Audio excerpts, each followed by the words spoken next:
Hello. Hello, everybody. David here. Welcome to episode 3 of my noob series. And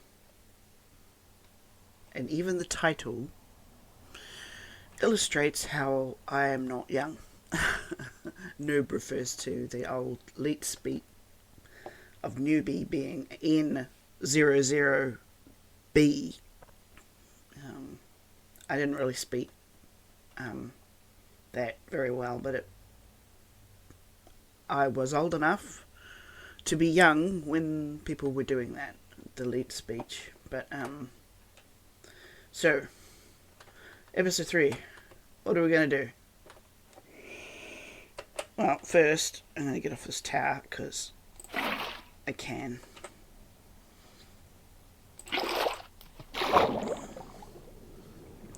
Whee! It's a very, very slow whee. Actually, I can just speed it up. Here we go. So this week, I'm going to put the building on secondary target, because I would like to do the rest of the building, but it's not the primary goal. What I want to do is I want to set up a bunch of little farms. Like I want to do the lava farm here ish, and I want to do the breeding farm for those two villages over there. We'll see what else we can do. But yeah, the whole point, well, a good chunk of the point of this series is to do stuff in the game that I haven't really done before. So I thought I'd start with the farms that I have some idea about. I'll show you the furnace array soon that I actually made by myself and then discovered it wasn't actually like a new thing. I just figured it out and thought, oh, that's cool. And then like 2 or 3 weeks later I saw it on an episode of, I think, probably Hermitcraft, and went, oh, okay, so I'm not super smart for figuring it out on my own. But the lava farm was I saw somewhere else. But yes, the villager breeder is what I'm probably going to be the most nervous about, because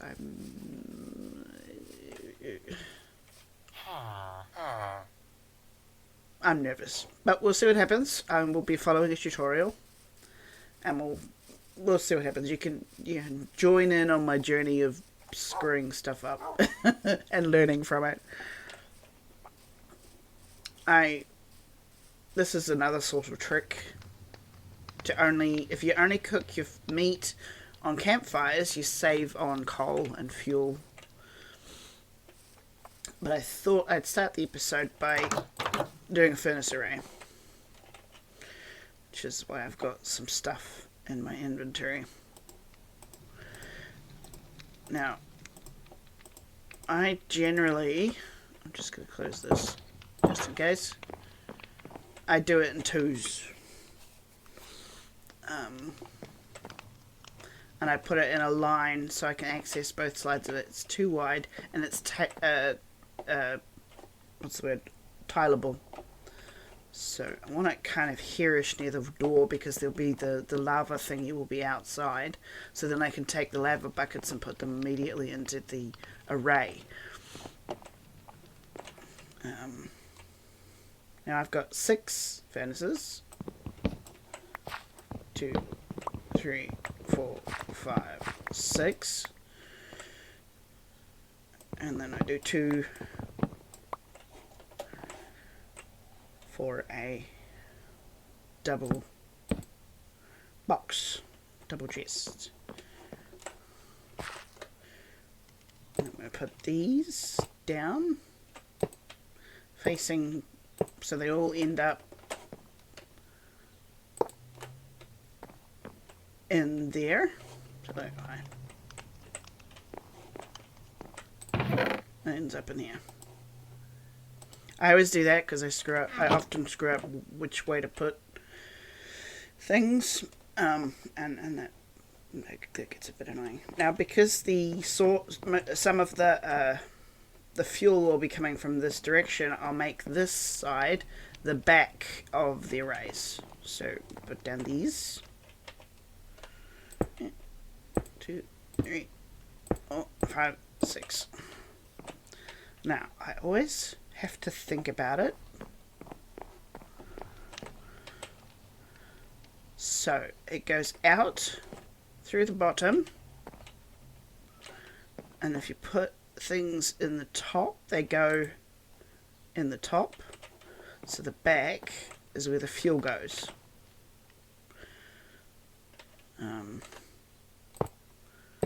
So you put hoppers leading into the back, and then I put double chests,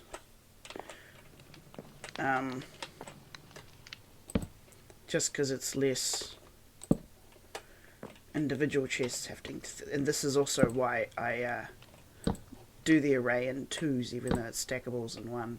So you can just have 1 chest, but then there's more chests you have to deal with. And then you put another lot of hoppers into the top of the furnaces. And then the last, oops,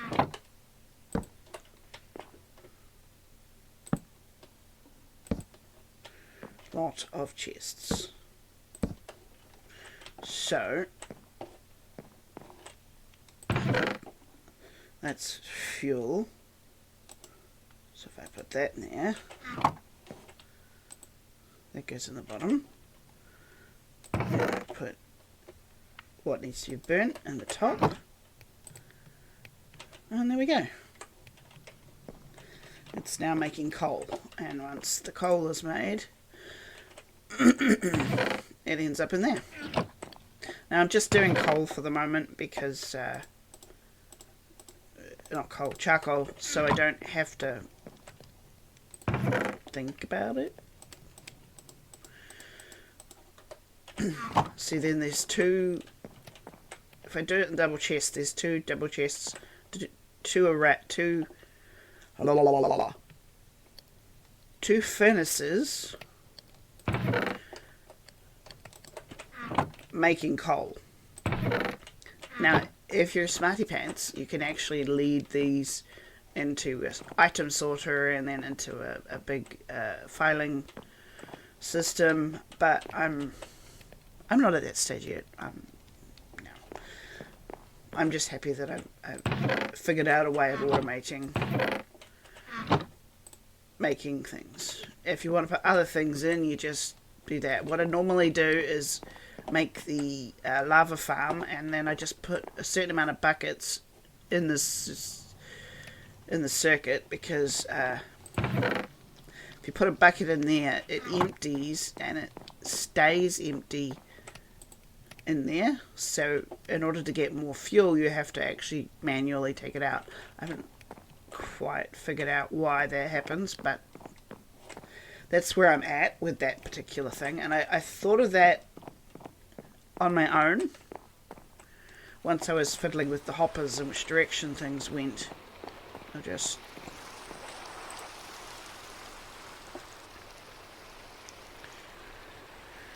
there we go. I don't like the sound of that rain.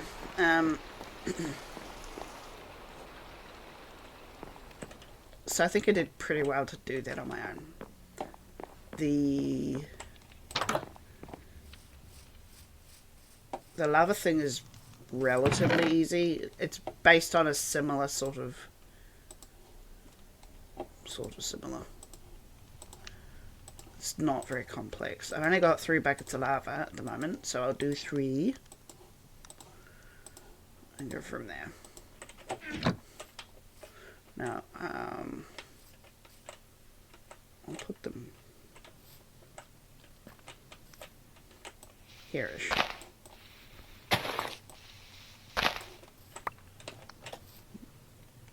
If you put the cauldrons down,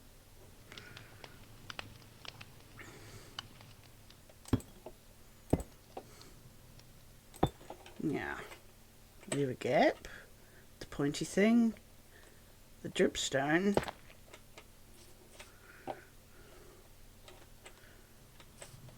and then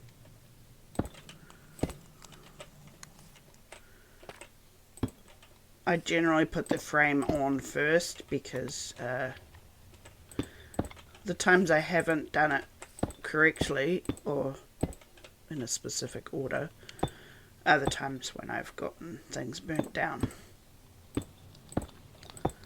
Oops. So it's just dripstone,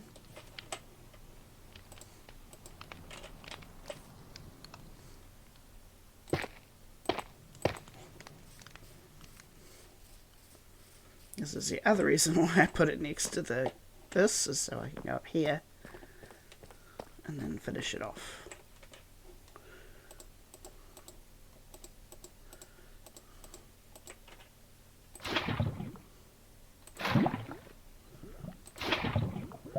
Now, because I'm really good at accidentally dying by silly things, I'm just going to put a lid on it. You don't have to put a lid on it, but I do. Because I will walk on it. It's guaranteed. I will totally walk on it. When I have a numb brain, which I have had recently in my last episode, it's called fibrofog. And those will drip and drip and drip, and then they'll fall. And then you've got a free bucket of lava forever. It's kind of ugly. I haven't figured out how to make it look pretty. I thought maybe I could just turn it into a shed. It's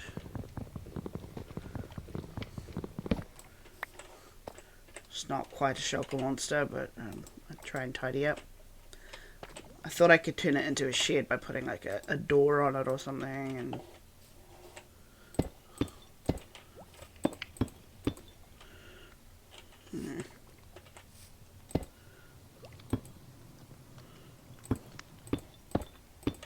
it's probably too bulky.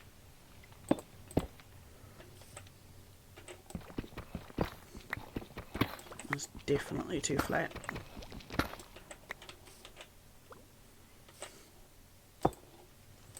This is also tileable, depending on the space you've got. You just keep putting them down.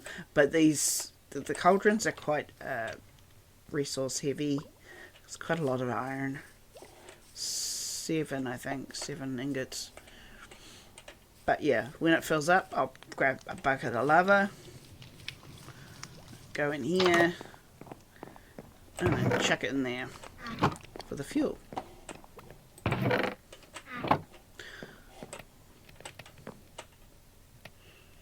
So, yeah. It's not a lot.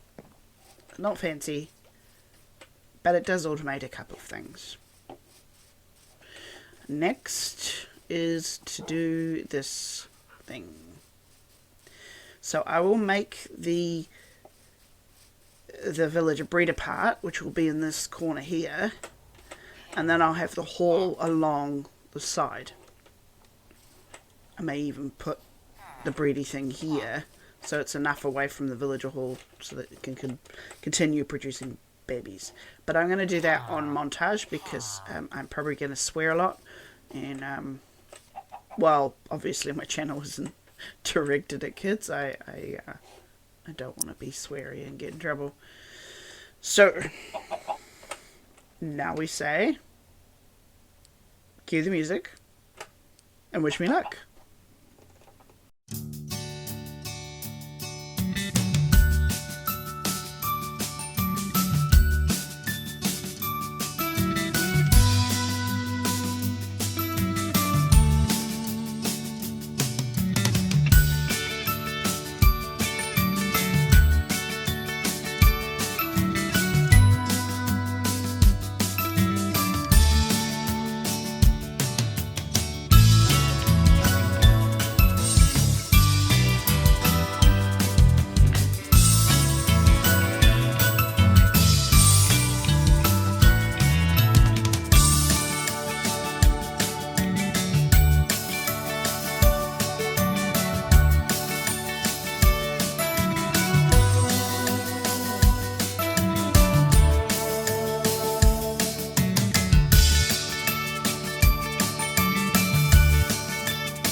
Welcome.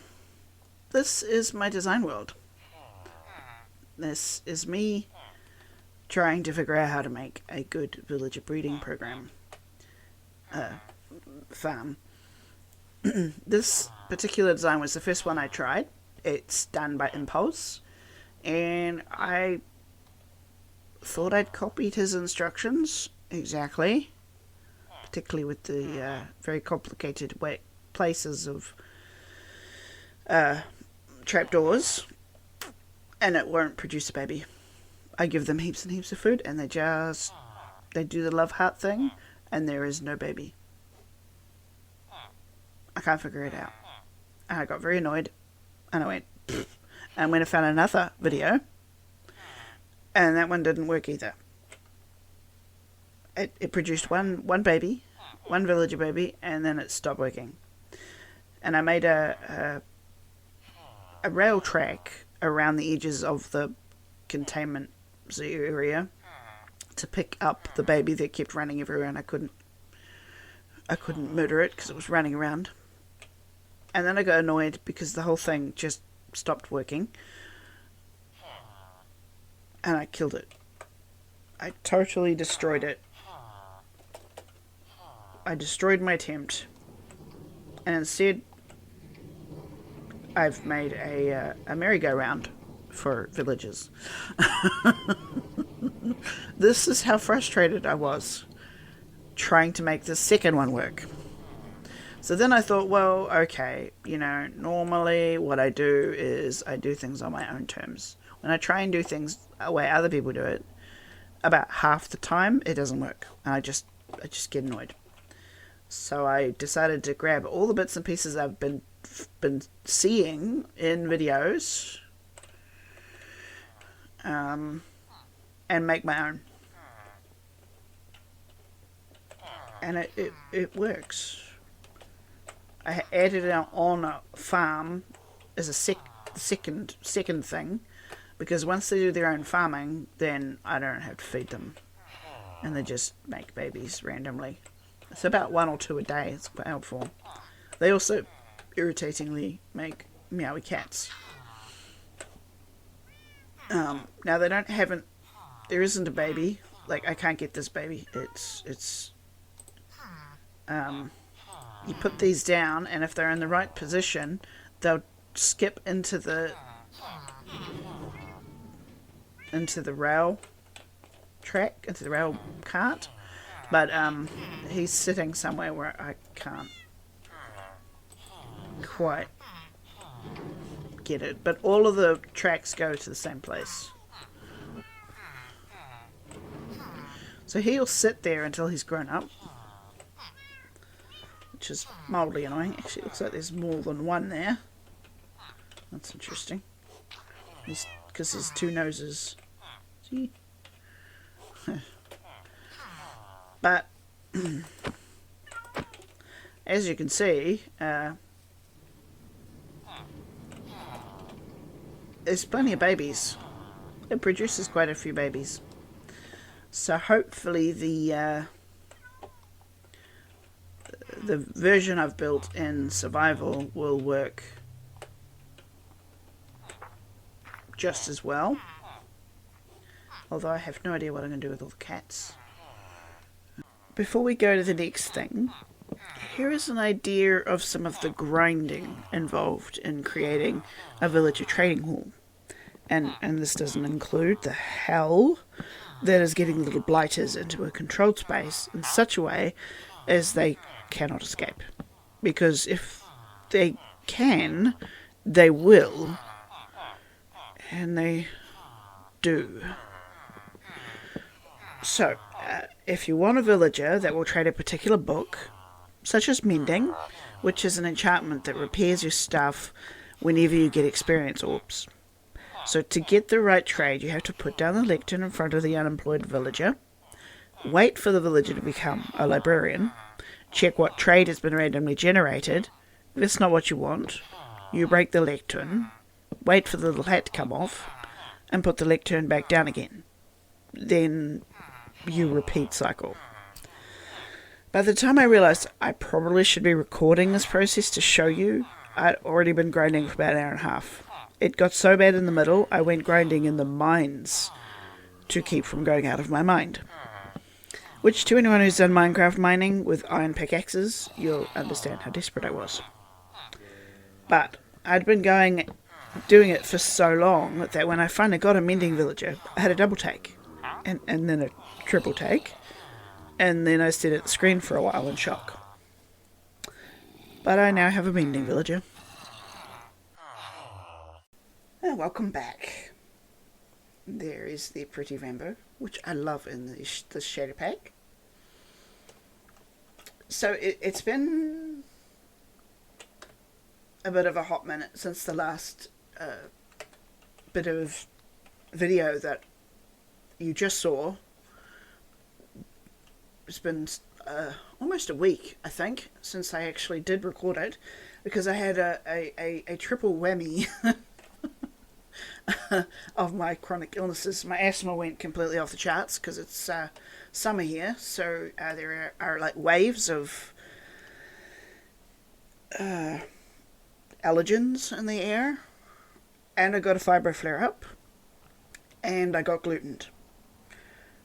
And let me tell you, gluten sucks when you're allergic. It is not nice. I'm still having a bit of gluten brain, so please excuse me if I pause or say the wrong thing. But while I haven't been well enough to record, I was just doing sort of what I call the maintenance things, which are basically farming. So I go down and clear the farms. Almost needs doing again. There's also, I don't know if I showed you, yes, hello pussycats, another relatively big sugarcane farm down here. Sugarcane becomes sugar, obviously, and paper. So if you're dealing with, for example, mending villages, you need a lot of books. And so I'd clear the crops, I'd come to the animals, feed and or murder them. The cows are primarily for leather, because you need leather for books. And you need books for enchanted books, which you get off the librarians. And I'd cut down a bunch of trees and trade sticks for emeralds and paper for emeralds and extra crops for emeralds, and then I'd trade emeralds and books for enchanted books. And over the week, I'll just get away from that noise. It's one of the downsides of villages is they're really noisy. I suppose I've heard these doggies. Can't win on the noise front. But over a week-ish, just under a week, I kind of got a little bit beefed up. Probably not the right word, the right term. But every time I got a mending book, I put it on a piece of armor and slowly went through and got everything as mending except the bow. Because I'm an infinity bow. There's an argument, if you don't know Minecraft very much, there's usually an argument between mending or infinity, because you can't have both on a bow. Infinity means I don't have to make new arrows, and mending means you don't have to make a new bow. But to put mending on a bow, I usually would prefer to have a skeleton farm. And then you can get lots of free arrows, because arrows by themselves to make are quite relatively expensive. There's a lot of digging involved, and killing chickens, and it's a pain in the ass. So I've kind of got a little bit more beefed up than I intended to, and because I wasn't very well, I didn't think to like record. So I was just doing, oh, I've got to clear the crops, and oh, I've cleared the crops, so I should, you know, check on the animals, see which ones need to be murdered, and see which ones need to be fed and made babies, and check on the, see how many books I can get from the villagers, and it just sort of happened. You know, have a day, got really the worst sick day, and went into the mines for a day because that doesn't need a lot of brains. I just empty my most of my inventory. So I'm pretty much done. I do think this villager breeder, which was the original half of the original goal, it worked really well. And it's mostly my own design. It's worked so well that I've got a pile of them. There's a lot.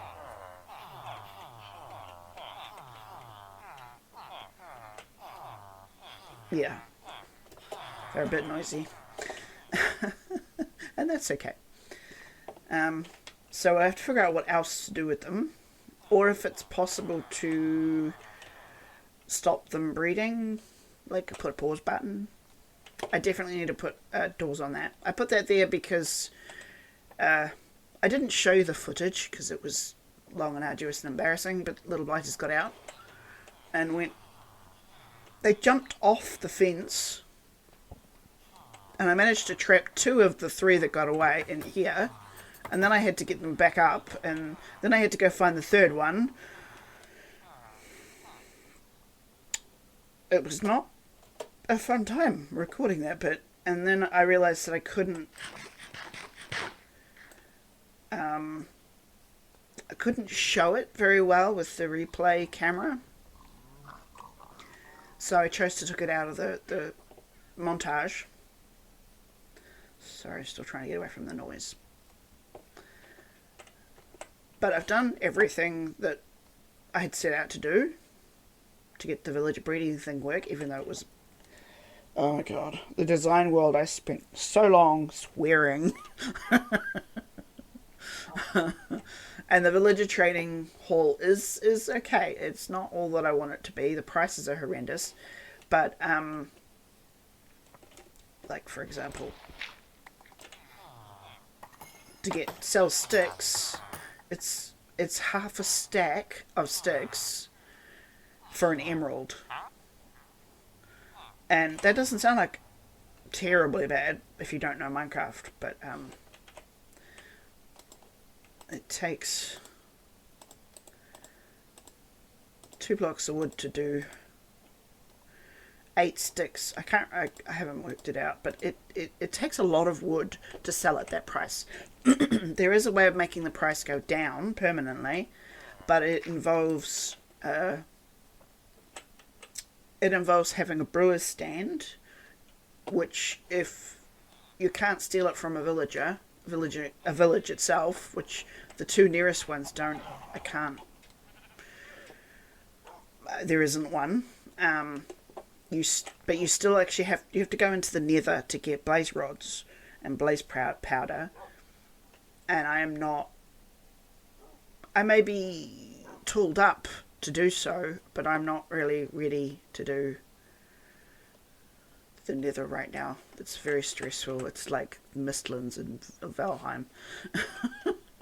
I just get annoyed and have panic attacks. So, I have to leave doing what you basically do is you capture a zombie, you make it so the zombies, you can control whether or not the zombies can access the villages, usually by like a piston bringing them up or down to a zombie. The zombie bites them, they turn into zombie villagers, and then you use a weakness potion and a golden apple to kill them. And when they're cured, their prices go down, and you cure them. I think it used to be like 4 times you cure it, and that was as low as you can get them.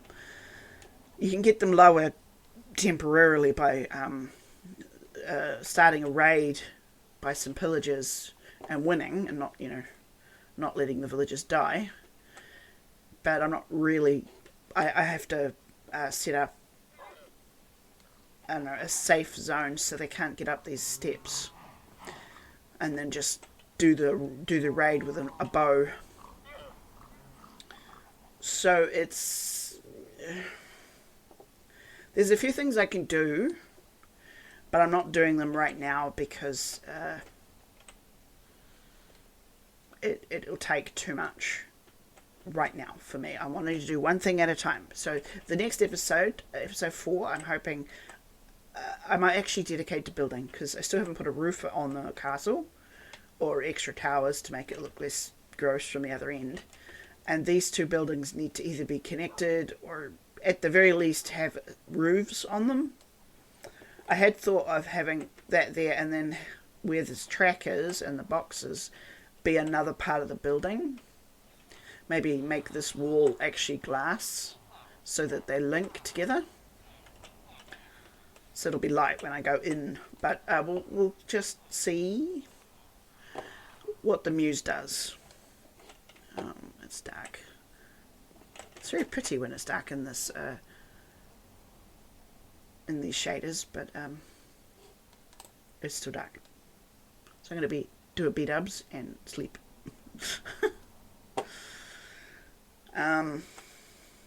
So did pretty well this week, despite the thrice sick.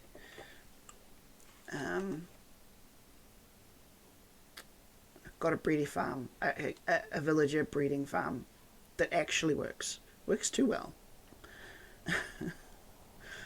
So we'll see what happens in the next episode. Hopefully good building, because currently the buildings are not what I want. Specifically these two. Anyway, I've been talking way too long. As I do. So, for today, Aranitasa.